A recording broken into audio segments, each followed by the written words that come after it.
An estimated 1 out of every 5 Africans is a Nigerian. Nigeria has the largest black population of any nation on earth, followed by Ethiopia and the United States. Like many African countries, Nigeria is composed of a variety of peoples with differing languages and religions, and as a nation is itself a creation of the colonial era. Its very name was suggested by a British journalist. The region of tropical West Africa that is now called Nigeria had a long and full history before the Europeans came. Iron was smelted in what is now Nigeria 5 centuries before Christ. Large, complex, indigenous political systems also arose in this region of West Africa. Towns and villages were common in this area, and about half the population lived in these urban communities before the beginning of the 20th century. In the 19th century, Nigeria was a British sphere of influence, and, in the 20th century, a British colony until independence was achieved in 1960. Britain became involved in Nigeria in stages, through a long series of ad hoc decisions in response to local and international events. Attempting to protect and advance a variety of British interests in the region without incurring the costs of administering a colony, the British found themselves drawn deeper and deeper into political involvements and military actions. Britain's historic decision to ban the international slave trade in the early 19th century entailed a large and long-running political and military commitment in West Africa, the source of most transatlantic slave shipments. Missionary, business, and other interests also promoted British involvement in the region. Nigeria was never a major British economic asset, however, nor a particularly desirable post for British colonial officials. Many of these officials, in fact, sought reassignment elsewhere at opportune moments. Britain's attempt to maintain a low-cost presence in the region led to a policy of governing through existing authorities, disturbing indigenous institutions, culture, and social systems as little as possible.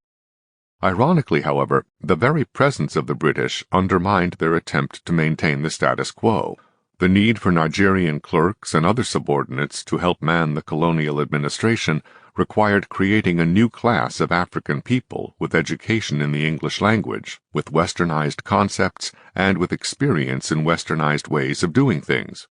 Moreover, different ethnic groups among the Africans had different degrees of receptivity to the new ways of doing things and responded differently to new opportunities to get ahead, leading to changed economic and social statuses among these groups, compared to what their relative positions had been before the British arrived. Existing military power relationships among the tribes no longer mattered once the British had control of them all, and would not permit them to fight. Moreover, it was now safe for people from one part of Nigeria to travel and even to settle in regions that were once enemy territory. Finally, the ease with which British power prevailed militarily created not only a respect, but also a mystique about things European and modern. However limited the intentions and purposes of the British colonial officials, their presence was far-reaching and ultimately revolutionary in its effects. One group of Europeans whose intentions and goals were more sweeping than those of the colonial officials were the Christian missionaries. These missionaries often preceded the colonial officials in Africa, and missionary lobbies in London were in fact an important influence on British government decisions to intervene in Africa, often despite the resistance of Treasury and colonial officials who understood the bleak economic prospects there. Missionaries were seeking not only religious conversions in Africa, but also radical changes in the African way of life. Not only the abolition of slavery, but also changed sexual mores, literacy, cleanliness, and numerous other features of Western civilization. British missionaries were at work in the region that was to become Nigeria well before the British government took over that region. Eventually, the number of missionaries in Nigeria ran into the hundreds, the number of churches into the thousands, and the African members of these churches into the hundreds of thousands. Until 1898, all Western education in Nigeria was Christian missionary education, and that remained substantially true as late as 1942, though the rise of an educated class of Nigerians led to growing demands that the colonial government itself do more for education. Because education in Nigeria was essentially Christian, European-centered education, It was not welcome in the Muslim northern region of the country, where more than half the population lived. Missionary education was therefore concentrated in the southern regions, leading to large and lasting disparities in the educational levels of different tribes of Nigerians, with historic consequences for the economic, social, and political future of the country. Even within the southern regions, some groups were more receptive than others. Most receptive were the Igbos, a poorer, more fragmented group, once heavily raided by slave hunters and living in a less fertile part of Nigeria. To the Igbos, Western education was a rare opportunity to be seized. The largest of the Nigerian groups, the Hausa Fulani tribes from the Muslim northern regions, constituted 28% of the population of the country around the middle of the 20th century.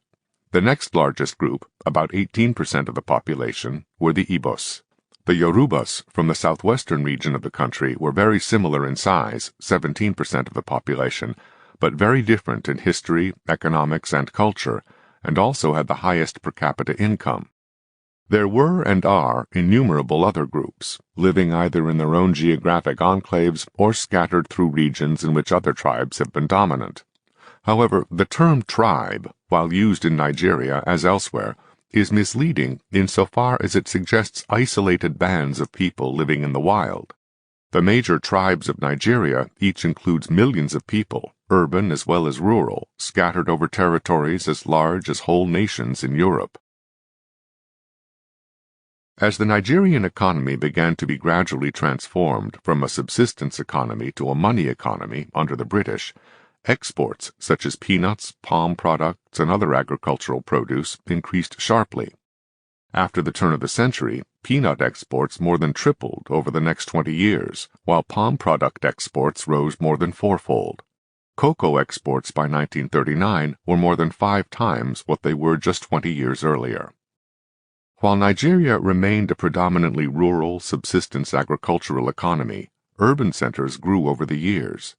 Most were in the western Yoruba region, where Ibadan had 175,000 inhabitants in 1911, more than 238,000 in 1921, and over 387,000 by 1931.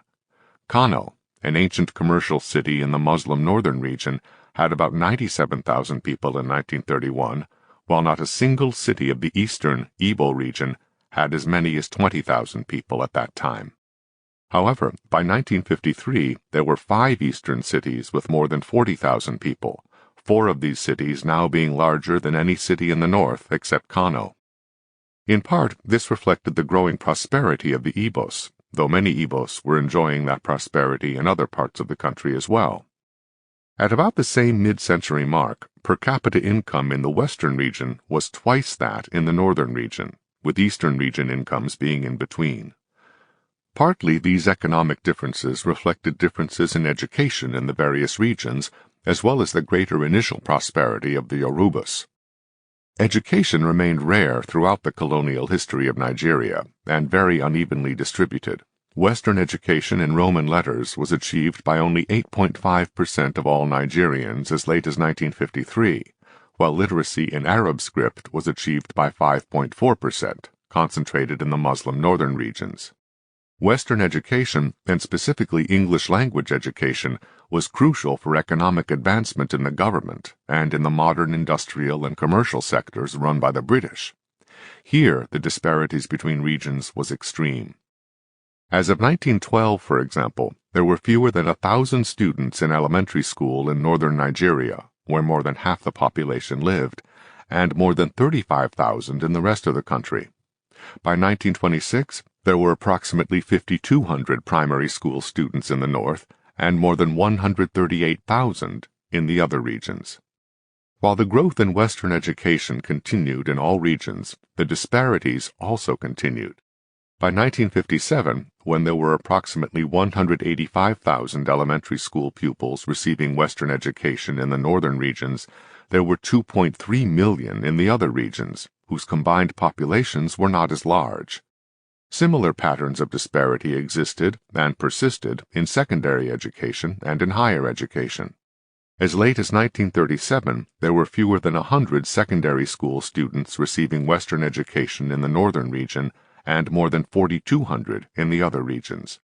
20 years later, there were approximately 3,600 secondary school pupils in the north and more than 28,000 elsewhere. In higher education, the disparities were even greater. As late as 1951, out of the 16 million people in the northern region, only one had a full university degree, and he was a convert to Christianity. Meanwhile, virtually all the Nigerian students in institutions of higher education, whether overseas or at home, were Southern Nigerians. By the academic year 1959-60, on the eve of independence, Northern Nigerians were just 9% of the students at the University of Ibadan. Among the much larger number of Nigerian students studying abroad in foreign institutions of higher learning, only 2% were Hausa Fulani as late as 1966. These vast educational disparities were of course reflected in occupational disparities. Out of 160 physicians in Nigeria in the early 1950s, 76 were Yorubas, 49 were Igbos, and only one was Hausa Fulani. In the Army, 3/4 of the riflemen were Hausa Fulani, while 4/5 of the officers were Southerners. As late as 1965, 1/2 of the officer corps was specifically Igbo. Even within the northern regional government, Southern Nigerians outnumbered Northern Nigerians in some occupations requiring medical or technical skills. At lower levels as well, Igbos predominated in clerical and semi-skilled jobs in the postal service, banks, and the railway in northern Nigeria, and were also prominent as traders, artisans, merchants, and factory workers there. As regards the Igbos at least, none of this reflected any initial advantages over the Northerners. Not only were the Igbos a poorer group from a less fertile region of Nigeria, those who migrated to the northern region were treated as outsiders and forced to live in separate residential areas and to send their children to separate schools by order of the local authorities. Fear of the impact of foreign ideas and ways on the traditional Muslim societies of northern Nigeria led to this resistance to Nigerian migrants, just as it produced a ban on Christian missionary work there. The growing classes of educated and semi-educated Nigerians of whatever ethnic origins, though still only a minority of the population, were to play an important role in the country's history. By the early 1920s, there were nearly 30,000 Nigerians engaged in modern elite or sub-elite occupations, mostly clerks, teachers, or artisans, but including also more than 100 clergymen and a dozen or so doctors, lawyers, and civil servants. By the early 1950s, there were 35,000 Nigerian teachers alone, 27,000 clerks, 32,000 artisans, and from 100 to several hundred Nigerian managers, clergy, civil servants, doctors, and lawyers. These newly created elites and sub-elites of Nigeria were historically both the promoters and destroyers of British colonial rule. The newly emerging Nigerians, educated or semi-educated, opposed traditional African values and patterns, which they saw as backward, and thus initially favored the spread of Western influence as a counterweight and as a harbinger of progress.